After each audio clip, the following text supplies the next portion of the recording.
What is up, everybody? Welcome to DFS by the Numbers. These are my Draftkings MMA picks for UFC Kansas City. We have Max Holloway versus Arnold Allen.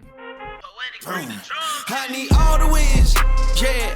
Harder than all of this. You better move, you might get knocked out. Knocked out. You better move, you might get knocked out. Knocked out. You better move, you might get knocked out. Knocked out. And we are back breaking down another card from a DraftKings perspective. This week we're talking some UFC Kansas City, a 14-fight card. And yeah, very interesting one from a DraftKings perspective. Definitely looking forward to getting into it and talking about it. Before we get started, if you guys can please leave a like on the video, subscribe here to the channel if you have not already. Also, be sure to check out dfsbythenumbers.com. Lots of stuff going on over there. You got the optimizer, targets, projections, rankings, ownership projections, tons of stuff on dfsbythenumbers.com. And then also be sure to check out Underdog Fantasy. Use that promo code DFSBTN for a 100% deposit match up to $100. And then, as always, I'll give my favorite underdog play mid-show, and I think I'm 3-0 since I've started it, so hopefully they keep the ball rolling in terms of underdog. But I say we get into it here, and we're going to start, as always, with our fight doesn't go to decision lines. And yeah, don't really see a ton of violence this card, honestly. Like, we don't have a ton of big fight doesn't go lines. A lot of these fights are actually projected to go the full 15 minutes, but this first one, Ian Cutelaba, Tanner Boser, minus 260, fight doesn't go to decision. Honestly, I could see this one going the distance, but this is going to be a very good fight to target. We have Tanner Boser coming down to light heavyweight. I feel like this fight's going to play out, honestly, a couple different ways. Like, I could see Cutelaba going out there, getting a first-round finish. He fights like a complete madman early on. It's just he doesn't really have the cardio to keep at that pace for the full 15 minutes. But if we do see a more, like, composed, smarter version of Cutelaba who wants to go out there, not necessarily look for that finish, but look for the control, I think he could control Boser across 3 rounds. And then if we do see Cutelaba go out there like a madman, blow his gas tank, we could see Tanner Boser get his finish in the second or third round. So either way, I see this fight scoring very well, especially at these price tags. We have Cutelaba sitting at 8,400, then Tanner Boser 7,800. I think both these guys are definitely in play. Next, we have Bolaños going against Phillips. The newcomer in Gaston Bolaños is sitting at 9,200, and then Aaron Phillips sitting at 7,000.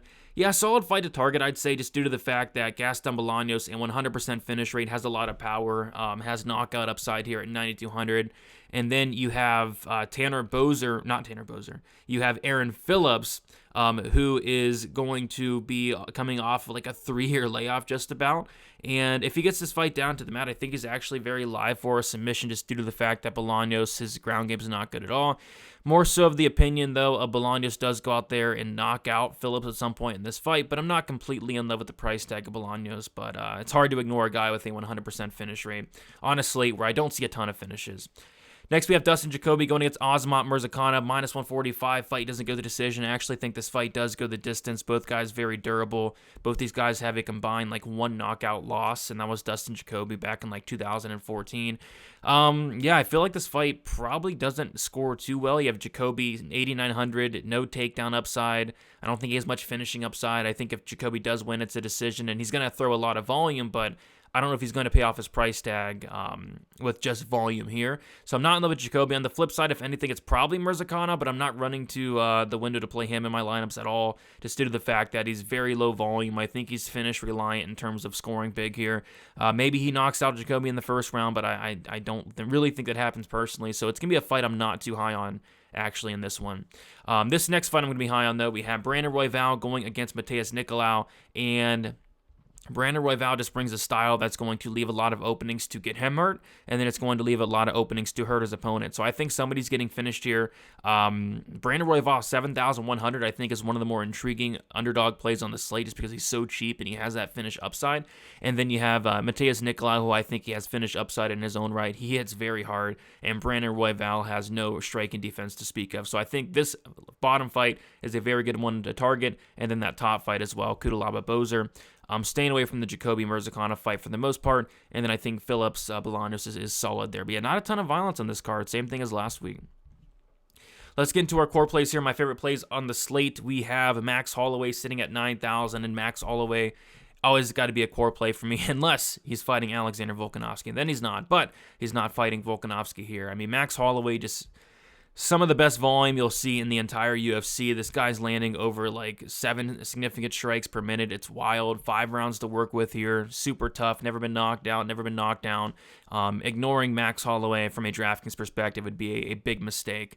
Give me Max Holloway, going to have a ton of him this week. Billy Quarantillo, 8,700. He actually lands more than Max Holloway in terms of the numbers, 7.88. I think he's getting Barbosa at the right time here. Barbosa now 37 years old. I don't like that. I think Billy's going to put it on him here. I think he's going to break him. I think he's going to battle some adversity early, like always in every Billy Quarantillo fight. But I think he's going to put it on Edson Barbosa and finish him late. And again, put up a really big score. So really like Holloway, really like Quarantillo, both guys with a ton of volume. Next we got Kudalaba, 8,400. I think he has first round finish upside. I think Boser has really bad takedown defense, really bad get up game, or I think he can wrestle Boser across 3 rounds. So either way, if Kudalaba wins this fight, I see him putting up a very, very big score here. It's hard to ignore him. It's hard to trust him, but it's hard to ignore the upside that he does bring from a DraftKings perspective. And then Bill Algeo, 8,800, another high volume guy, another guy with really good cardio.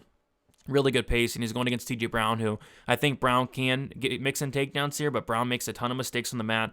Brown does slow down as the fight goes on, and I expect Algeo to put up a good pace here. I think he can land takedowns in his own right. Like Brown has like a 38% takedown defense, and I think a late finish could very well be in play here for Bill Algeo. So I think this is a good fight to target regardless. Bill Algeo, TJ Brown, but I'm more so on the Bill Algeo side myself. I think he has some good upside in this matchup. Moving on to our GPP plays here, our tournament plays, we got Gaston Bolaños. We touched on him a little bit. He's just a guy, making his debut here. He's like 5-3. Not extremely impressed with him, but what he does have is he has a lot of power, has a really good spinning back elbow that he loves to land. He actually spams it. So maybe he does land that here. Maybe he does get a first-round knockout. So for that reason, I'll have some Bolaños. I'm not extremely excited about him, but can't ignore a guy with that much power and that much finishing upside on a slate where I don't see a ton of finishes. So I will be playing some Bolaños. Not in love with the price tag, though. Jillian Robertson, 8,200. Yeah, I like Robertson here from a DraftKings perspective just because I think she has all the finish upside in this matchup. Pierre Rodriguez, I don't see her finishing Jillian Robertson. Robertson, black belt in BJJ, very good grappler. If she does get the fight down to the mat, and I have a feeling this fight hits the mat, she's going to have opportunities for a submission. She's also going to have solid takedown upside as well. We saw Kay Hansen go out there and take down Pierre Rodriguez. Jillian Robertson is coming down to strawweight. I'm curious to see how she looks on the scales, but if she looks good, she's going to be the bigger fighter here, and I think she can rack up takedowns, possibly get a finish in 8,200. I think she's very much so in play. I think she's going to be popular, but I think she's very much so in play this week. Daniel Zellhuber, 8,500. I don't think anybody's going to roster Zellhuber this week, and that's because he did crap the bed in his UFC debut. I think we do see a much better version of Daniel Zellhuber. He's a guy that really has impressed me outside of that debut and every other fight. Lots of volume. He's dangerous really ever the fight goes. Sneaky submission game, lots of power. I think Zellhuber does win this fight. I think he puts up a solid score. Nothing I'm going crazy here with Zellhuber, but I do think he's going to be very, very low owned. I think people are low on Zellhuber after that performance, and I get it, but I think it's a really good spot for him to bounce back here and get a win. So 8,500, I don't hate some Daniel Zellhuber at low ownership. Next, we have Mateus Nicolau, 9,100. Yeah, I think he has a really good chance to knock out Brandon Royval. Brandon Royval, just terrible, terrible striking defense. I think on paper, Royval's striking defense is like 40-some%. Like, it's not good at all. And that's going to be a problem against Mateus Nicolau, who hits very, very hard. So yeah, I think Nicolau's going to be very live for a knockout here in this matchup at 9,100. I think it could be even come early as well, just because Royval's going to go out there like he's shot out of a cannon, and I think somebody's getting hurt and knocked out here. So give me Nicolau, 9,100. I think he's very much so in play. All right, Underdog time. If you guys have not signed up on Underdog already, be sure to do so using that promo code DFSBTN to get a 100% deposit bonus up to $100. And my favorite play of the week this week is going to be the Rafa Garcia higher than 55.5 fantasy points. All he has to do is win the fight. That's it. And he's the biggest favorite on the card. Simple enough to me. So yeah, win the fight, you're going to score 55.5. I actually think you can score upwards of 90 to 95. So yeah, love that one. Rafa Garcia higher than 55.5 fantasy points. If you do want to play, check it out. It's a really good app. Underdog Fantasy. Use that promo code DFSBTN. Moving on to our live dogs, we have Tanner Boser at 7,800. He's definitely a live dog just because he's going against Ian Kudalaba, who's just extremely untrustworthy. Kudalaba, about a round of gas, that scares me. And this fight does get into that second and third round. Tanner Boser is going to have opportunities to get that second or third round knockout. So it's a fight you're absolutely going to want to target. It's a fight you can't be confident on either side, but I am confident this fight does score very well for these price tags. Brandon Royval, we talked about him a little bit. Just a wild price for Brandon Royval here. 7,100 for a guy that's going to go out there. He's going to fight for your money. He's going to fight for that finish. He's going to fight for that big score. Dangerous wherever the fight goes. And if he does win, I do think it comes by finish. So Brandon Royval, love that finish upside that he brings to the table. 7,100, I'll be taking some shots on Brandon Royval at that price tag. TJ Brown, 7,400. I don't like him to win this fight, but if he does win this fight, he's going to put up a very big score because his path to victory is going to be taking down Bill Algeo. Bill Algeo, very bad takedown defense. The thing with Bill Algeo, though, his get-up game's elite, so he's popping right back up, which is only going to lead to more takedowns for TJ Brown. So yeah, if TJ Brown is able to pull this off, I could see him being honestly one of the highest scorers on the slate outside of Holloway and Quarantillo, just due to the fact that if he does win this fight, I expect a ton of takedowns out of the guy. So yeah, don't hate TJ Brown. At 7,400, I think he's very much in play from a DraftKings perspective. And then Arnold Allen, 7,200. Yeah, not in love with this one, but he's going to be very popular as well, which makes me like him even less. But 7,200, he has 5 rounds to work with.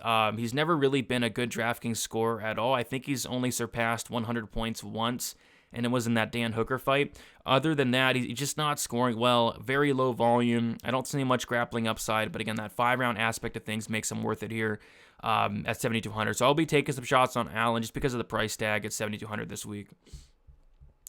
All right, getting into a pump play, and I'll touch on another one as well. Aaron Phillips, 7,000, just due to the fact that Bolaños, I don't know, I'm not completely sold on the guy. I'm not completely sold on his ground game. Aaron Phillips, solid striker, but he's a black belt in BJJ. If this fight hits the mat, Bolaños' ground game just looked very bad. So, yeah, I don't hate some shots on Phillips. The layoff worries me. I really question where he's at in terms of his career at this point, but at 7K, don't hate some shots there. And then I did want to touch on Ed Herman a little bit, 6,600, just due to the fact that Zach Cummings should not be 9,600 against anyone. So I'll be sprinkling some Ed Herman at 6,600. Speaking of Zach Cummings, my fade is Zach Cummings, 9,600. I laughed out loud when I saw this price tag. I mean, I don't know what's going on here, really. I mean, Zach Cummings, first of all, lots of money is coming in on Herman. So Zach Cummings is only like minus 200, and he's 9,600. Zach Cummings is coming off of a big layoff, almost 3 years. He's coming off of like a major surgery. He's talking about retirement. He's now 38 years old. I guess it all comes down to who's more washed, and I think it's Ed Herman. But, man, we haven't seen Cummings in 3 years. So, what's he going to look like? I can't play Zach Cummings here, and if anything, I'll be taking some shots on Ed Herman, as ugly as it is. But, yeah, this is just an ugly fight in general, but I'm not laying 9,600 for Zach Cummings this week. If anything, it's going to be a shot on Ed Herman at 6,600 and see what happens there. But yeah, we did it, guys. Thank you for watching. Should be a very, very interesting slate. Definitely looking forward to it. Hoping no fights get canceled minutes after start time. That'd be very nice. The last 2 weeks, we've had a fight canceled, the Cop Perez fight and then the Carl Williams fight. Hopefully that doesn't happen here. That'd be very nice. I'd really appreciate that, but it is what it is. So, yeah, guys, leave a like, subscribe to the channel. I'll be going live Friday for the Final Thoughts live stream, and then I'll also be going live Saturday for the Best Bet live stream 1 hour prior to the prelims. Again, check out Underdog Fantasy, promo code DFSBTN, and then also check out DFSbythenumbers.com. A lot of content on there, a lot of content that you don't see on YouTube. Really good information there for a very cheap, affordable price for you guys. All right, best of luck for UFC Kansas City, and we'll talk to you soon. See ya.